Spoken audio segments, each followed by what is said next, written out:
Men Botirova Shahlo, Sho'rchi tumanidagi 122 maxsus maktab internatida o'qituvchi lavozimida ishlayman. O'qituvchi lavozimida ishlab kelayotganimga bu yil 15 yil to'ldi. Mana shu yillar mobaynida maktabimiz shart-sharoitlari yaxshi edi, lekin bu yildan boshlab yanada sharoitlarimiz yaxshilandi. Maktabimiz ma'muriyati tomonidan o'qituvchilarga va o'quvchilarga keng imkoniyatlar berish maqsadida har bir sinf xonalarimizga televizorlar qo'yib berildi.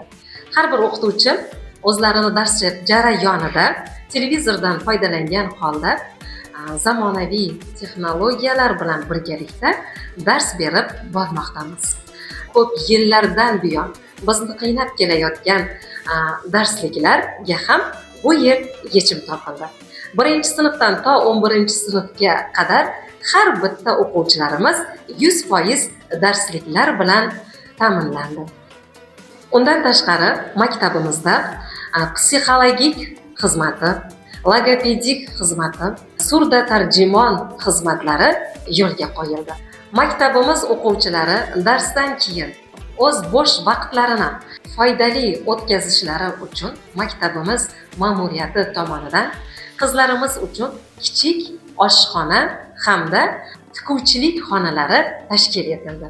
Qizlarimiz darsdan keyin kichik oshxonamizda shirinliklar va salatlar tayyorlashni o'rganib kelmoqdalar. Tikuvchilik xonalarida esa bichish-tikish sirlarini o'rganmoqdalar.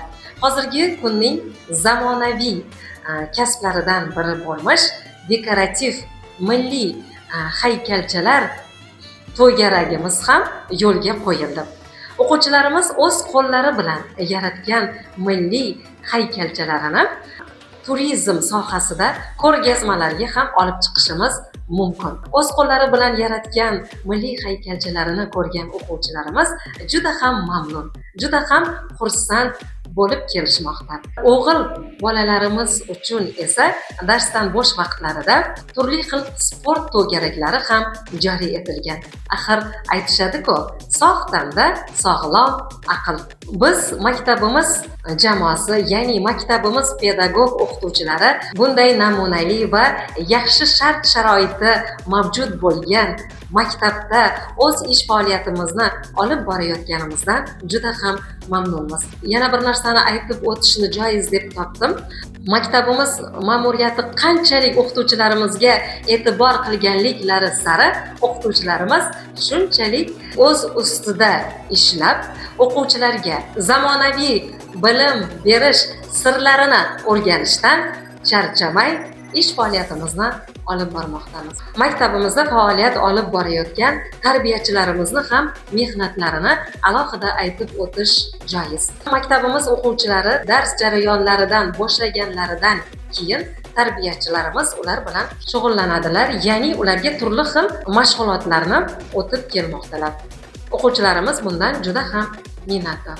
Biz maktabimiz jamoasi, pedagog xodimlari, o'qituvchi va tarbiyachilari bunday zamonaviy qulayliklarga ega bo'lgan, yaxshi sharoitlari mavjud bo'lgan maktabda ishlayotganimizdan juda ham mamnunmiz va qaysidirki ma'noda bizlar uchun bunaqangi yaratilayotgan shart-sharoitlar o'z ustimizda yanada ishlashga turtki bo'ladi. Sho'rchi tumanidagi 122-sonli maxsus internat maktabida tarbiyachi lavozimida ishlayman. O'quvchilarimiz 6-sinf o'quvchilari. Bu xonada hamma shart-sharoitlar ma'muriyat tomonidan bizga qilib berilgan. Hozir o'quvchilarimiz darsdan keldik. Endi hozir oshxonaga o'tamiz ovqatlanishga. Bo'sh paytlarida bolalar sport bilan shug'ullanadi. Sport to'garaklari bor. Qizlarga kichik oshxonada salatlar, shirin pishiriqlar pishirish yo'lga qo'yilgan. Hamma sharoitlar yaxshi. Xonamizda mana televizor bor. Hamma xonalarda televizor bor bolalar uchun. Kerakli bo'lgan hamma zarur mana qaynoq suv bo'lish uchun termoslarimiz bor. Shkaflarimiz, mana bunday doskalarimiz bor. Bolalar muntazam shug'ullanadi. Hech bo'sh vaqti bo'lmaydi bolalarda.